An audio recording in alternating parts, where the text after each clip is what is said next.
অরিন শান্ত দৃষ্টিতে সামনে পুকুরে থাকা পদ্ম ফুলের দিকে তাকিয়ে বলল, জায়ান কোথায়? বেঁচে আছে আদৌ? মেহেরাব মাথায় এলিয়ে হাসল, হেয়ালি করে বলল, দুনিয়াতে কোনো কিছুই ফ্রিতে পাওয়া যায় না, সব কিছুই নির্দিষ্ট একটা বিনিময় হয়, সেটা জানেন তো? মেহেরাবের কথা অরিনের নিষ্প্রাণ মুখশ্রী শক্ত হয়ে ওঠে, কঠোর গলায় বলে, কত টাকা লাগবে? মেহেরাব এবার শক্ত করে হেসে ফেলে, তাচ্ছিল্য ভরা কণ্ঠে বলে, বড়লোক মানুষের এই একই সমস্যা, কথায় কথায় টাকার প্রসঙ্গ না তুলে থাকতে পারেন না। যাকগে, কাজের কথায় আসি। বিনিময় হিসাবে আপনার বাবার অর্জিত হারাম টাকা নয়, বরং মিস অরুণিকা থেকে মিসেস অরুণিকা হয়ে ওঠার গল্পটা শুনতে চাই। অরিনের মনে হলো তার মাথায় বজ্রপাত হয়েছে। শুষ্ক ঢোক গিলে মেহেরাবের দিকে বলে, আপনি কিভাবে জানলেন আমি জায়ানের মিসেস? মেহেরাব স্মিত হেসে বলল। It's magic. অরিন খানিকটা অপ্রতিভ হয়ে বললে, আপনি এই বিষয়টা জানলেন কি করে? আমাদের রেজিস্ট্রি হয়নি, তার মানে ইনভেস্টিগেট করলেও এত অল্প সময়ে এই বিষয়ে আপনি জানতে পারবেন না? এসব তথ্য জানার একমাত্র মাধ্যম হলো জায়ান। তার মানে জায়ান বেঁচে আছে, তাই না?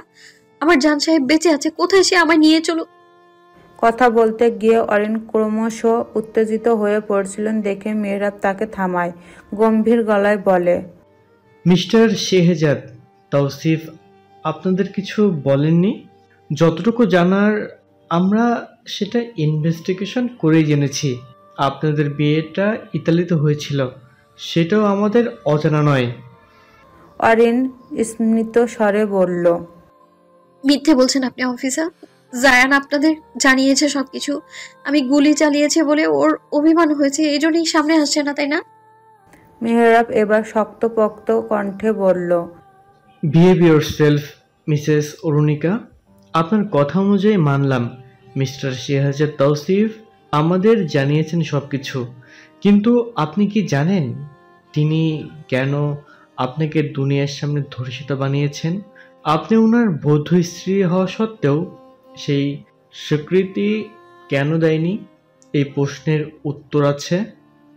অরিন এবার থমকে গেল, নিষ্প্লব চোখে তাকিয়ে দুপাশে মাথা নাড়ল। মেহেরাব তা দেখে বলল, ওয়েল, তাহলে আপনি আমাকে আপনাদের অতীত সম্পর্কিত সম্পূর্ণ তথ্য দিন, আমি আপনাকে আপনার প্রশ্নের উত্তর দিব। গিভ অ্যান্ড টেক টাইপের গেম হবে এটা। শুরু করা যাক। অরিন অপলক তাকিয়ে থেকে একটা দীর্ঘশ্বাস ফেলে বলতে শুরু করলো অতীতের সেই সোনালী মুহূর্তের বর্ণনা। যদি সে জানতো তার জন্য অপেক্ষা করে আছে বৃহৎ এক মরণফাঁদ, তবে কি সে পা বাড়াতো এই পথে? ভঙ্গুর অরিনের বাকি সম্বল কেড়ে নিতে যেন নতুন এক প্রতিশোধের খেলা শুরু হলো। অতীত সন্ধ্যার লগ্ন প্রহর। সকালের পর থেকে ঘরে দরজা এঁটে বসে আছে অরিন। অতিরিক্ত কান্নার ফলে ফর্সা গোলগাল মুখশ্রী একদম কাশ্মীরি আপেলের মতো দেখাচ্ছে। মাইমুনা ওয়াহিদ সোফিয়া কয়েকবার ডেকে দরজা খুলতে পারেননি। শাশুড়িকে হতাশ হতে দেখে সোফিয়া বলে, চিন্তা করবেন না আম্মু, আমি ওর দাভাইকে কল দিচ্ছি, উনি অরিনকে সামলে নেবেন। ব্যস্ত হাতে ফোন তুলে মেজবাহকে কল দেয় সোফিয়া। মাইমুনা ওয়াহিদ চোখ বুজে সোফায় গায়ে এলিয়ে বসে থাকেন কেবল। অরিনের জেদের কাছে হার মানতে নারাজ তিনি। ওনার মেয়ে অপরিপক্কতা উনি বেশ ভালো করেই জানেন, তাই তো সাহস করে এত দূর একা একটা শহরে পাঠাতে পারছেন না। মেজবাহকে কল দিতে হয় না, মিনিট দশেকের মাঝে সে নিজেই হাজির হয় বাড়িতে। কারো আগমনের শব্দ পেয়ে চোখ খুলে তাকায় মাইমুনা ওয়াহিদ। মেজবাহ মায়ের এমন মুমূর্ষু অবস্থা দেখে চিন্তিত ভঙ্গিতে এগিয়ে আসে। হাতের ব্লেজারটা পাশে ছুঁড়ে ফেলে মায়ের পায়ের কাছে বসে অস্থির কণ্ঠে জিজ্ঞেস করে, আম্মা, কি হয়েছে? প্রেশার বেড়েছে? মাইমুনা ওয়াহিদ শান্ত চোখে তাকায় মেজবাহর অশান্ত মুখশ্রীর দিকে। মাইমুনা ওয়াহিদকে কথা বলতে না দেখে মেজবাহ পাশে দাঁড়ানো সোফিয়াকে উদ্দেশ্য করে বলে, সফি, আম্মা এমন করছে কেন? ডক্টর ডেকেছিলে? এত অবস্থা খারাপ আমায় জানা। মাইমুনা অহিদ এবার কান্না ভেজা চোখে তাকিয়ে মেজবাহর হাতে মুষ্টবদ্ধি করে ধরেন। মেজবাহ হতভম্ব হয়ে উঠে এসে মায়ের পাশে বসে মাইমুনা অহিদ আহ্লাদি হয়ে মেজবাহর বুকে মাথা রেখে অভিযোগের সুরে বলল, আমি কি তোমার বোনের খারাপ চাই আব্বা? মেজবাহ চিন্তিত সুরে মাথা নাড়িয়ে বলে, না আম্মা, তুমি কেন খারাপ চাইবে? মাইমুনা অহিদ কেঁদে বললেন, তোমার বোন জেদ ধরেছে সে রাজশাহীতে পড়াশোনা করবে, ওর পছন্দের ভার্সিটিতে চান্স হয়েছে বলে এখন নাকি যাওয়ার পারমিশন দিতে হবে। আমি কত করে বোঝালাম সে একা কোথাও সেফ নয়, তবুও তোমার বোন নিজের জেদে অনর সকাল থেকে দরজা বন্ধ করে বসে আছে। মাইমুনা অহিদকে কথা বলতে না দিয়ে মেজবাহ হুঙ্কার ছেড়ে বলে উঠল, এত কিছু হয়ে গেছে অথচ আমাকে জানানোর প্রয়োজন বোধ করোনি। আমার বোনের কিছু হলে তোমাদের কাউকে আস্ত রাখবো না। মেজবাহর রাগী দৃষ্টি দেখে মাইমুনা অহিদ এবং সোফিয়া ভয় পেয়ে যান। মেজবাহ সময় নষ্ট না করে ছুটে যান দোতলায়। দ্রুত পায়ে হেঁটে পৌঁছায় করিডোরের শেষ মাথায়।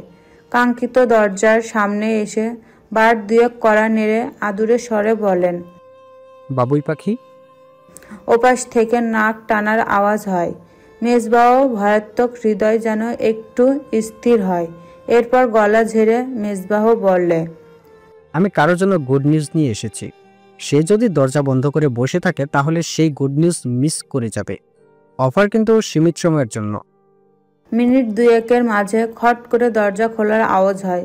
মেজবাহ তাকাতেই দেখে এক আদুরে ছানাকে, কেঁদে একদম নাজেহাল অবস্থা, চোখ মুখ ফুলে একাকার। মাথায় চুলগুলো দেখে হো হো করে হেসে উঠল মেজবাহ। কোনো রকমে বলে, কতদিন চুলে চিরুনি দেওয়া হয় না? এগুলো চুল নাকি কাকের বাসা? অরিন ফুপিয়ে ওঠে, কথা বলে না। মেজবাহ সময় নষ্ট না করে অরিনকে ফ্লোরে বসিয়ে নিজে বেটে বসে। হাতে তেলের বোতল আর চিরুনি নিয়ে অরিনকে বলে, চুলের এমন বেহাল অবস্থা যেন না দেখি। এই জট ছাড়াতে এখন কতটা কষ্ট পাবে সে খেয়াল আছে? অরিন ভাইয়ের তিরস্কারে ফুপিয়ে উঠে বলল, অত সেজেগুজে লাভ কি? এই বন্দি চার দেওয়ালের মাঝেই তো আমাকে থাকতে হবে। আমার তো আর স্বাধীনতা নেই। মেজবাহ ভেতরে ঢুকতে ঢুকতে বলে, কে বলেছে এসব ননসেন্স কথা? তুমি কালকে রাজশাহী শিফট হচ্ছ এবং একদম একা। আম্মার বিষয়টা আমার উপর ছেড়ে দাও। তোমরা কোনো অ্যাপার্টমেন্ট বুক করেছো? অরিনের কান্নারত মুখে হাসির ঝিলিক। সে আরেকটু আহ্লাদি গলায় বলে, হ্যাঁ, আমার ফ্রেন্ডসরা মিলে সিন্ড্রেলা এম্পায়ার্সে অ্যাপার্টমেন্ট নিয়েছি। তবে আমি সাথে কোনো বডিগার্ডস নেব না। তুমি ফোর্স করলে ভালো হবে না কিন্তু।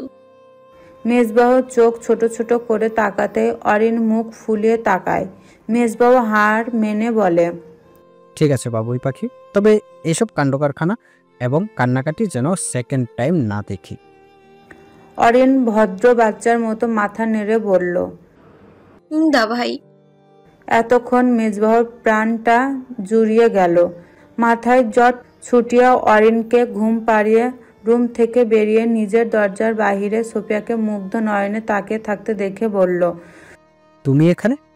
সোফিয়া হেসে বলল, একজন বদমেজাজি মানুষের কেয়ারিং সাইড দেখছিলাম। You are looking damn cute.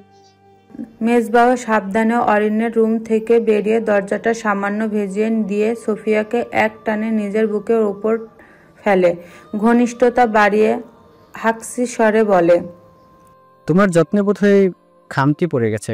ঘরে চলো, পুষিয়ে দিই বাকিটা। সোফিয়া দুষ্টু হেসে মেজবাহর বুক থেকে সরে এসে বলল, এসব বলে লাভ নেই। আজকে মেজাজ দেখিয়ে কথা বলেছেন। আমি আপনার কথায় মোটেও। মেজবাহ বাকিটা বলার সুযোগ দিল না। আগ্রাসী হয়ে এক ঝটকায় সোফিয়াকে কোলে তুলে রাজত্ব কায়েম করল সোফিয়ার অর্ধরষ্টে। সোফিয়া হক চকিয়ে গেল, পরক্ষণে নিজেকে সামলে নিল। মনে মনে আফসোস করল, বেহুদা পাগলকে খোঁচা দেওয়ার দরকার ছিল না। এখন এই তাণ্ডব তাকেই সামাল দিতে হবে। রাতের শেষ প্রহর। বিরক্ত হয়ে ভেজা চুলগুলোকে টাওয়ালে পেঁচিয়ে রাগী স্বরে সোফিয়া বলল, গলার দিকটা একদম দাগ ফেলে দিয়েছেন। আমি কি ব্যথা পাই না? সোফিয়া বসে থাকা ব্যস্ত মেজবাহ একবার চোখ ঘুরিয়ে বউয়ের দিকে তাকালো। তার অফ হোয়াইট কালারের একটা লং টি শার্ট গায়ে জড়িয়ে মেয়েটা, ফর্সা পেল পা জোড়া উন্মুক্ত। তা দেখে বাঁকা হেসে কোল থেকে ল্যাপটপ সরিয়ে সোফিয়ার দিকে এগিয়ে গেল মেজবাহ। গুরু গম্ভীর স্বরে বলল, কি হয়েছে দেখি। সোফিয়া তিক্ত মেজাজে তাকে টি শার্টটা সামান্য সরিয়ে কালচে দাগগুলো দেখিয়ে বলল, দেখুন কি করেছেন। আমি শাড়ি পর। আর কথা বলার সুযোগ পেল না সোফিয়া। তার মেয়েলি কোমর আঁকড়ে ধরল মেজবাহর পেশিবহুল হাত। গলার কাজটার প্রিয় পুরুষের আগ্রাসী ভালোবাসার স্পষ্ট পেয়ে চোখ দুটো বুজে আসলো। কথাটা খেই হারালো যেন।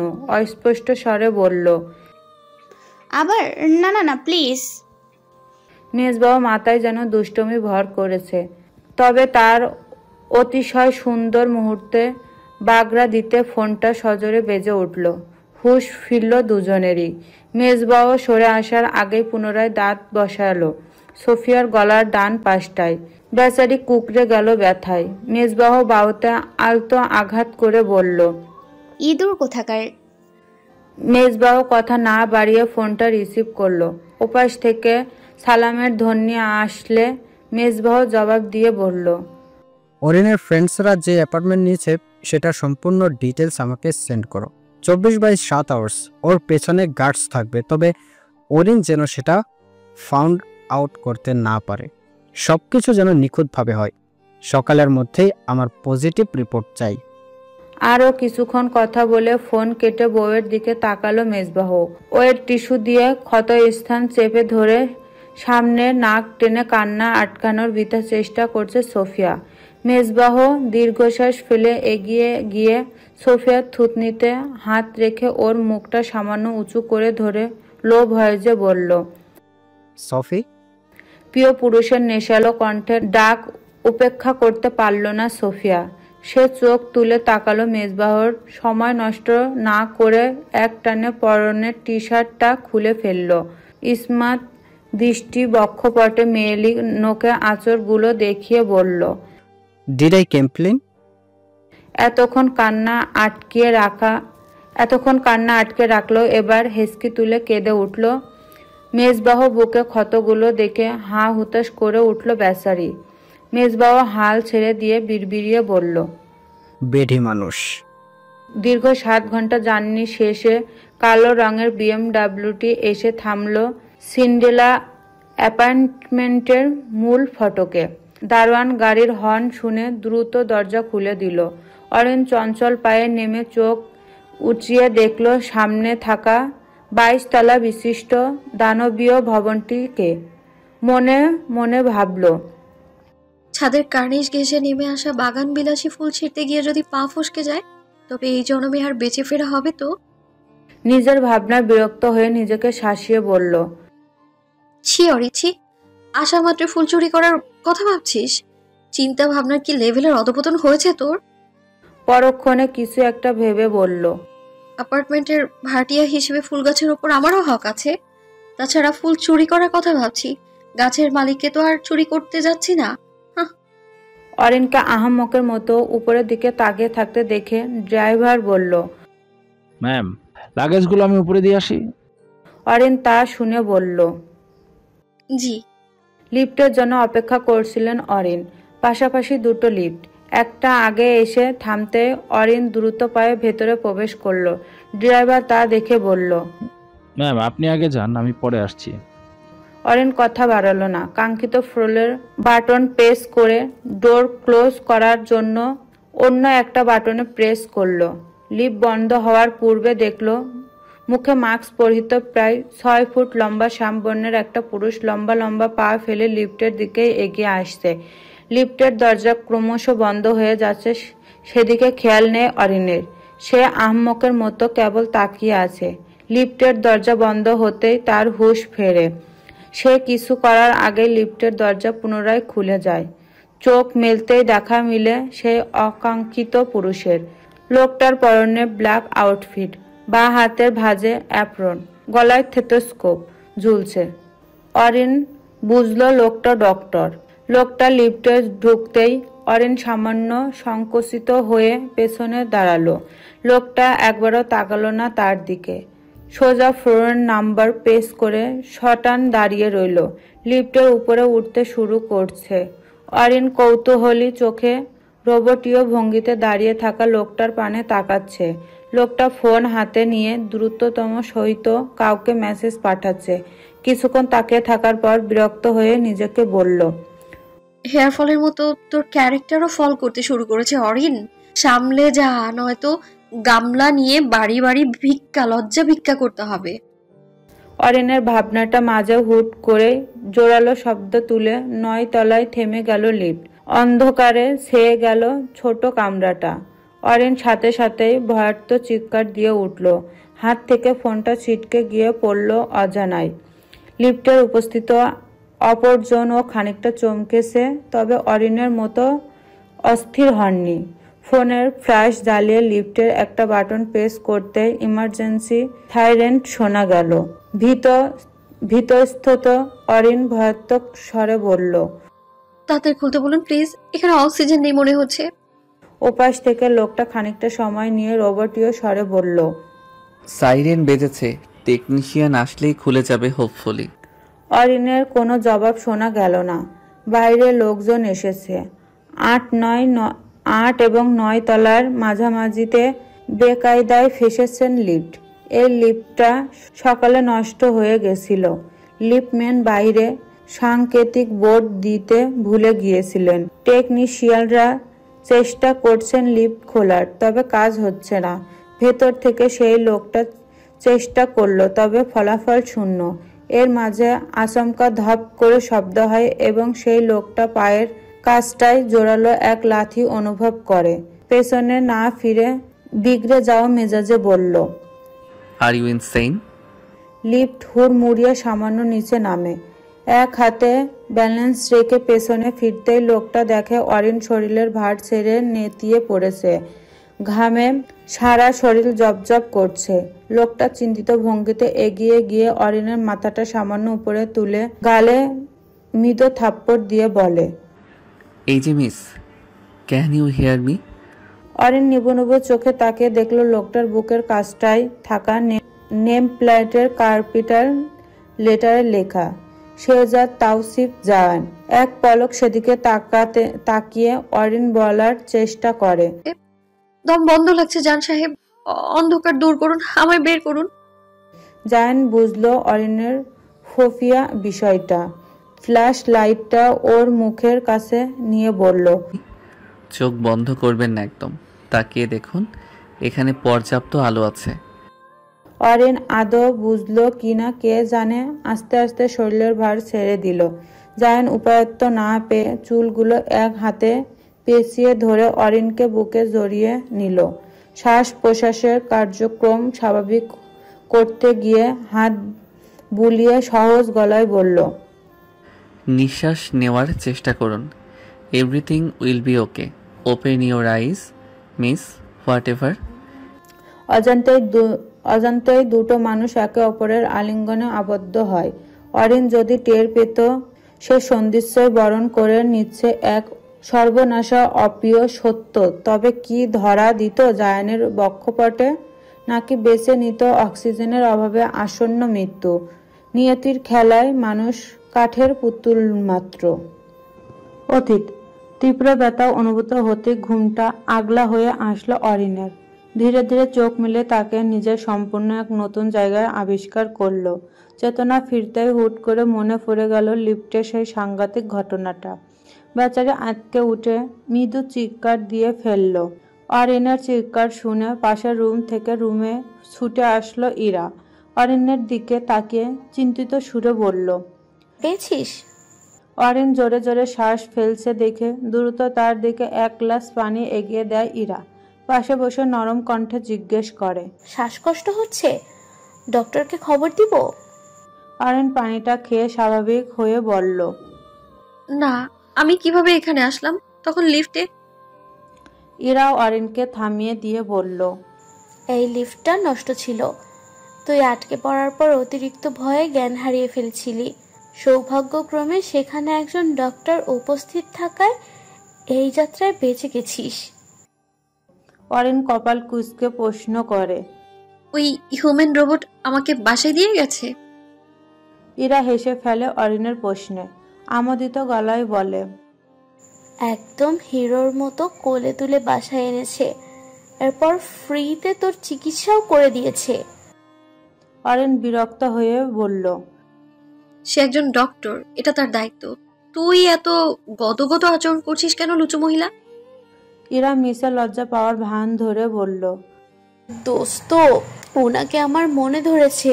এত ড্যাশিং, হ্যান্ডসাম, কুল, গর্জিয়াস, এলিগেন্ট মালকে অ্যাভয়েড করা যায় বল? অরিন নাক মুখ কুচকে বিছানা ছেড়ে নামতে নামতে বলল, কাল থেকে তুই রোজ নিয়ম করে 3 বেলা ফরজ গোসল করবি, নয়তো এই বেহায়াপনা একদিন তোর সাথে সাথে আমাকেও ডুবিয়ে ছাড়বে। দূর হওয়া সভ্য মহিলা কোথাকার। ইরা অহেতুক লজ্জার ভান ধরে দাঁত কেলিয়ে হেসে বলল, দোস্ত, শেষবারের মতো বিশ্বাস কর, ডক্টর শেহজাদের মধ্যে আমি নিজের ফিউচার শেহজাদাকে খুঁজে পেয়েছি। উনি যদি বর হয় তবে রোজ নিয়ম করে 3 বেলা ফরজ গোসল করতে আমার আপত্তি নেই। ইরার লাজহীন কথায় অরিন বেজায় বিরক্ত হলো। লিফটের মধ্যে তাকে অ্যাভয়েড এবং রুড বিহেভ করা দৃশ্যটা মনে পড়তেই জায়ানের উপরেও ক্ষিপ্ত হয় অরিন। মেজাজ হারিয়ে চওড়া গলায় ইরাকে বলল, তোর নাউজুবিল্লাহ মার্কা মস্তিষ্ক থেকে আস্তাক ফিরুল্লাহ টাইপের চিন্তা ভাবনা দ্রুত তোর সহিত সরিয়ে ফেল, নয়তো বিসমিল্লাহ বলে কানের উপরে ঠাস ঠাস করে একটা চড় মেরে তোর সভ্য চিন্তা ভাবনার শুদ্ধিকরণ করব। ইরার হাসি হাসি মুখটা চুপসে গেল।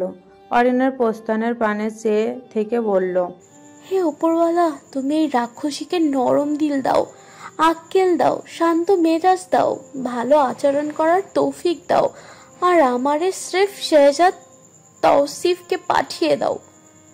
ইরা, নাবিলা, ইরফান, তুর্য এবং অরিন হলো ছোটবেলার বেস্ট ফ্রেন্ড। সকলে পঞ্চপ্রদীপ নামে চেনে ওদের। বর্তমানে তারা একই ভার্সিটিতে অধ্যয়নরত। অরিনের সাথে রূপার বন্ডিংটা একটু বেশি স্ট্রং। এতিম ইরার এবং বন্ধুমহল অতীত আপন বলতে কেউ নেই। এজন্যই এই 3 কামরা বিশিষ্ট অ্যাপার্টমেন্টের একটা রুমের ভাগ পেয়েছে ইরা। গোসল শেষে মাথায় টাওয়েল পেঁচিয়ে ডাইনিং রুমে আসতেই আচমকা কলিং বেলটা বেজে উঠল। অরিন ভুরু কুচকে এগিয়ে গিয়ে দরজা খুলতেই দেখল একজন বয়স্ক মহিলা হাতে একটা খরগোশ নিয়ে দাঁড়িয়ে আছে। সাদা এবং হালকা ব্রাউন কালারের সংমিশ্রণে তৈরি খরগোশটার দিকে অজান্তেই চোখ আটকে গেল অরিনের।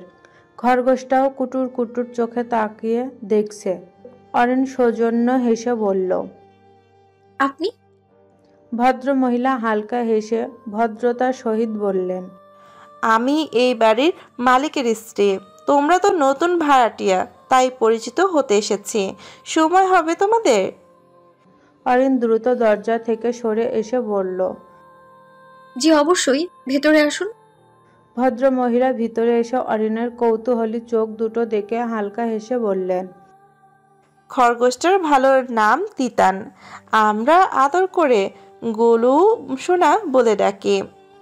অরিন চমৎকার একটা হাসি দিয়ে হাত বাড়িয়ে ছানাটাকে বুকে আঁকলে নিয়ে বিড়বিড়িয়ে বলল, তুই মহা ভাগ্যবান প্রাণী, ইতিমধ্যে ভালো নাম প্লাস আদুরে নামের মালিকও হয়ে গেছিস। Congratulations Golu baby. অবলা প্রাণী বুঝল না অরিনের কথা। অরিন গোলুই দিকে থেকে চোখ সরিয়ে ভদ্র মহিলার দিকে নজর রাখল। প্রায় ঘণ্টাখানিক গল্প চলল তাদের মাঝে। ভদ্র মহিলা অরিনের শোভনীয় আচরণে অতি মাত্রায় সন্তুষ্ট হয়ে বললেন, আজকাল ভালো মেয়ের বড্ড অভাব জানো তো। তোমার ভাসুরের ছেলের জন্য একটা মেয়ে খুঁজছে, কিন্তু এই যুগে এসে ভালো মেয়ে পাওয়া কি এতই সহজ কথা? তার উপর আমাদের জাত একটু একরোখা মনোভাবের বদমেজাজি ছেলে। অরিন খানিকটা বিরক্ত হলেও মুখ মৃদু হাসি ফুটিয়ে তুলে বলল, জন্ম, মৃত্যু, বিয়ে 3টাই বিধাতার হাতে। উনি যেখানে যার সাথে রেখেছেন সময় মতো সেটাই হবেই। আপনি অযথা টেনশন নিয়েন না আন্টি। ভদ্র মহিলা বড্ড বেশি প্রসন্ন হলেন। চোখ মুখে উপচে পড়ল খুশির ফোয়ারা। সকালে শুনেছিলেন জাত নাকি কোনো মেয়েকে কোলে নিয়েছেন। খবর পেয়ে এক দণ্ড দেরি না করে পরখ করতে এসেছিলেন অরিনকে। অরিনের হাবভাবে দেখে তিনি সম্পূর্ণ নিশ্চিত হলেন সেটা সম্পূর্ণ একটা অ্যাক্সিডেন্ট ছিল। ভদ্রমহিলা উঠে দাঁড়িয়ে বললেন, আচ্ছা এবার তাহলে আমি উঠি। অরিনের বুকে লেপ্টে ছিল গলুই। ভদ্রমহিলা তাকে ডাকলেও সে অরিনকে আঁকড়ে ধরে রইল। ব্যাপারটা সমাধান করতে অরিন বলল, আন্টি, গোলু আমার কাছে কিছুক্ষণ থাক, আমি পরে গিয়ে দিয়ে আসবো না হয়। ভদ্রমহিলা ইতস্তত করে বললেন, আচ্ছা থাক, আমি পরে কাউকে পাঠাচ্ছি। ভদ্রমহিলা যেতে অরিন হাঁপ ছেড়ে বাসে। গলুইকে কোলে রেখে এগিয়ে যান ইরার ঘরের দিকে। দরজা সামান্য খুলে ভেতরে উকি দিয়ে দেখে মহারানী ঘুমাচ্ছে। অরিন আর তার ডিস্টার্ব করে না। ফিসফিসিয়ে গলুইয়ের একটা হাতে নিজের আঙুল ঠেকিয়ে বলে, আজ থেকে আমি তোর মাম্মাম, ওকে? এখন থেকেও দুজনে মিলে মিশে আকাম করবো, ঠিক আছে? গলুই কি বুঝলো কে জানে, তিরিং বিরিং করে লাফিয়ে উঠল খুশিতে। অরিন তা দেখে বলল, চলো বেটা, তোকে গান শোনাই। গোধূলি পেরিয়ে সন্ধ্যা নেমেছে। সোফায় বসে মটরশুঁটির খোসা ছাড়াচ্ছে অরিন। তার বুকে কাজটায় লেপ্টে বসে আছে গলুই। ইরা মিটিমিটি হেসে বলল, যাক, কেউ তো তোকে পাত্তা দিচ্ছে। অরিন তীক্ষ্ণ চোখে তাকিয়ে বলল, মানে? ইরা গলায় আঁচড়গুলোর দিকে তাকিয়ে দুষ্টু হেসে বলল, শেষমেশ কিনা একটা অবলা খরগোশের দিকে নজর গেল তোর। অরিন রেগে মেগে বলল, ইরা দ্য গ্রেট লুচি মহিলা, তুই তোর লাগামহীন মুখটাকে সংযত না করলে না একটা থাবড়া দিয়া তোর চেহারার নকশা পাল্টে দিব। ঠোঁট কাটা ইরা হাসতে হাসতে গড়িয়ে পড়ল যেন। হাসি চেপে কোনো মতে বলল, তুই আমাকে লুচু বলিস? তোর গলু কিন্তু কম যায় না ওরু। অ্যাট ফার্স্ট তোর সো কল্ড গলুকে সংযত হতে বল।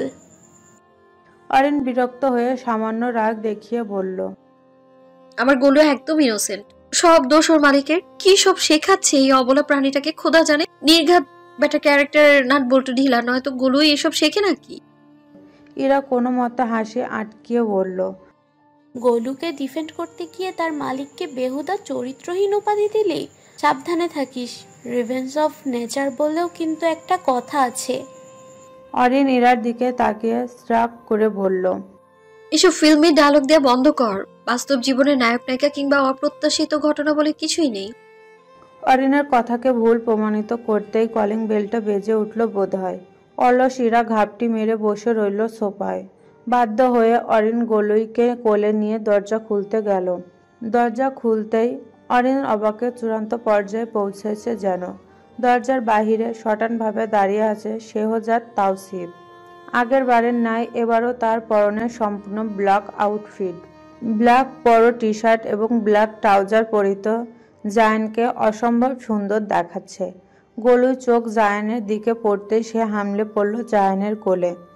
আচমকা এমন হওয়ায় অরিন ব্যালেন্স হারিয়ে হোঁচট খেয়ে পড়ল জায়ানের সৌষ্ঠব বক্ষে। ঘটনার আকস্মিকতার কিছু বুঝে ওঠার আগেই তিনজনে ধপাস করে ফ্লোরে পড়ে গেল। জায়ানের রুক্ষ হাতের আঙুল সম্পূর্ণ স্পষ্ট করল অরিনের ধনুকের ন্যায় বাঁকানো কোমর। দুজনে চমকে একে অপরের দিকে চেয়ে থাকে কিছুক্ষণ। দুজনের মাঝে গলুই কোনো মতে বেরিয়ে জায়ানের মাথার কাছে দাঁড়ায়। জায়ান সেটা দেখে গম্ভীর স্বরে বলে, এই যে মিস ঝামেলা বেগম, অনুগ্রহপূর্বক আমাকে চোখ দিয়ে ভক্ষণ করা বন্ধ করুন। এখানে সিনেমার শুটিং চলছে না, দয়া করে আমার উপর থেকে সরে দাঁড়ান। অরিন বিমূঢ় হয়ে পরখ করল জায়ানকে, কিন্তু জায়ানের এমন ধারালো কথায় তার মেজাজ তুঙ্গে উঠে জায়ানের বুকে হাত রেখে সম্পূর্ণ ভর প্রয়োগ করে উঠে দাঁড়িয়ে বলে, আপনি মারাত্মক ম্যানারলেস, অসভ্য আর বর্বর একটা মানুষ।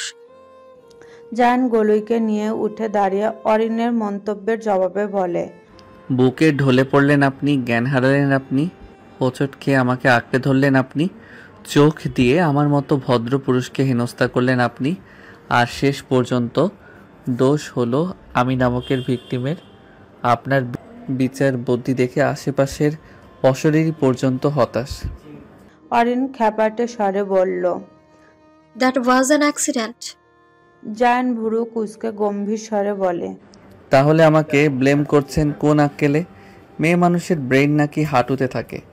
আদৌ আপনার ব্রেইন আছে তো? অরিন রাগে দিশেহারা হয়ে বলে। আপনি এভাবে আমায় অপমান করতে পারেন না। জায়ান সরু দৃষ্টি নিক্ষেপ করে গম্ভীর গলায় বলল, তাহলে কিভাবে কিংবা কোন স্টাইলে অপমানিত হতে চাইছেন আপনি? অরিন কথা খুঁজে পেল না। গোলুর দিকে তাকিয়ে রাগের রণমূর্তি রূপ ধারণ করে বলল, তোর মালিক আস্ত এক চরিত্রহীন, এটা প্রমাণ হয়ে গেল।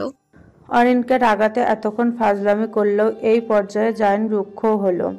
ধারালো দৃষ্টি নিক্ষেপ করে অরিনকে বলল, গোলুর মালিক যদি চরিত্রহীন হতো তাহলে আপনার রক্তাক্ত ওষ্ঠচোরা অক্ষত থাকতো না। আপনার পেলব কোমরে এই পেশিবহুল হাত দুটো খুব সতর্কতার সহিত বিশেষ কিছু স্পর্শ এঁকে দিত। লিফটের অন্ধকারাচ্ছন্ন বদ্ধ রুমটায় প্রায় 15 মিনিট আপনি আমার হেফাজতে ছিলেন। আমি চাইলেই আপনার আমানতের খেয়ানত করতে পারতাম।